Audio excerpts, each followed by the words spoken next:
Hello, everyone. My name is Kevin Tarr. I am an iOS engineer, and today is day 38 of Algorithms in Swift.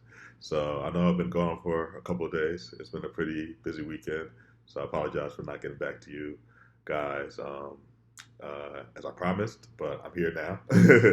And today is day 38. So today we're going to be discussing an algorithm dealing with moving zeros to the end of an array. Okay, so an array kind of like this um, has zeros scattered in the array. We're going to be creating an algorithm that has the same numbers in the same place, but moves all the zeros to the end. Okay. There is a brute force approach that we can approach for this, and we can also do this in a functional programming approach. The brute force approach involves a for loop, of course. The functional approach, we could do it actually in one line of code, and it could be pretty clean and efficient. But I'll try to show you guys both solutions, and we can decide which one is better. But without further ado, let's begin. Okay, everyone. So our problem states: given an array nums, write a function to move all zeros to the end of it while maintaining the relative order of the non-zero elements. So you have input here 0, 1, 0, 3, 12, and you see the output has the zeros placed at the end.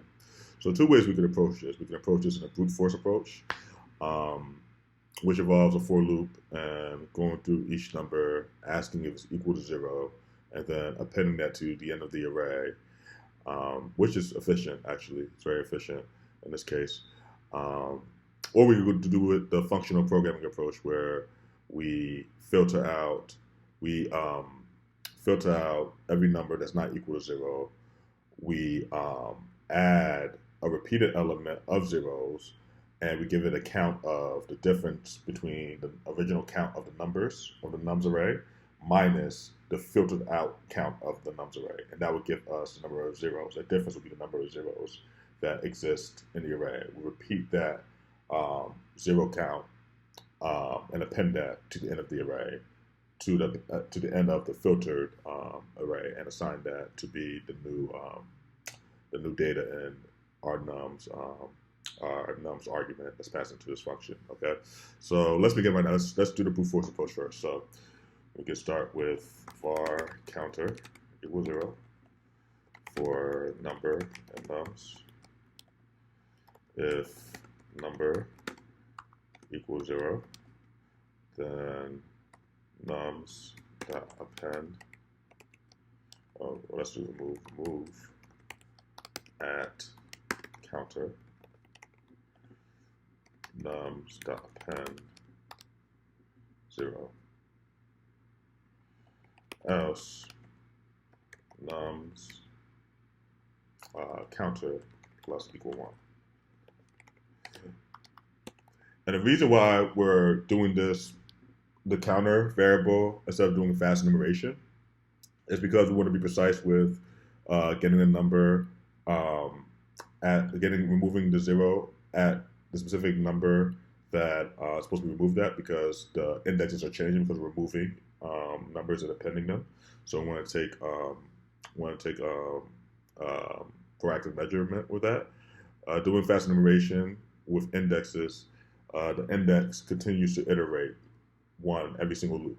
It doesn't matter what happens; it continues to iterate. But in our case, we only want the counter to iterate or to increase by 1 every time we don't find a 0.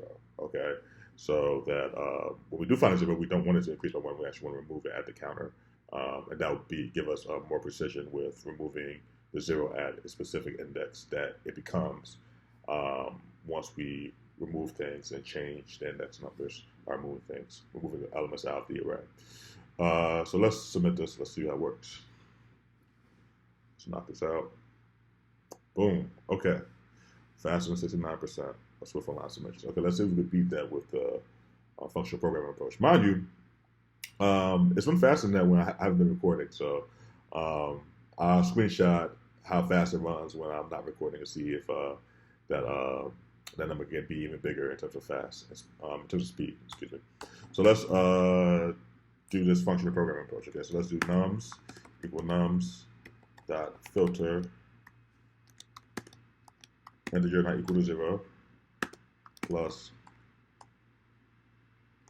repeat element 0 count equals nums, get the original nums count, subtract the filter count from that.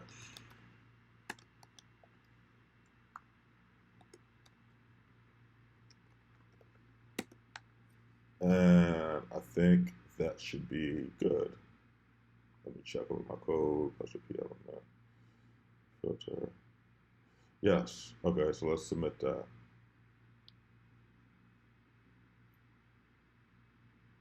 Boom. Still fast. And guys, LeetCode is playing. Well, it's because I'm recording. That's probably why it's going a little bit slower. But this has gone into the high 90s in terms of Swift Online submissions. I mean, it's run faster than 98% of submissions is what I got when I'm not recording. So that might be because my computer is running a bit slower since I'm recording, or it could be because LeetCode is playing tricks with me. It doesn't want me to succeed. doesn't want me to be great. But either or, both solutions work. I think both could work in an interview. Let me know which one you like best, and let me know if you come up with any solutions to this problem yourself. Until then, until later. I promise I'll be back tomorrow. I'll talk to you guys tomorrow. Have a good day.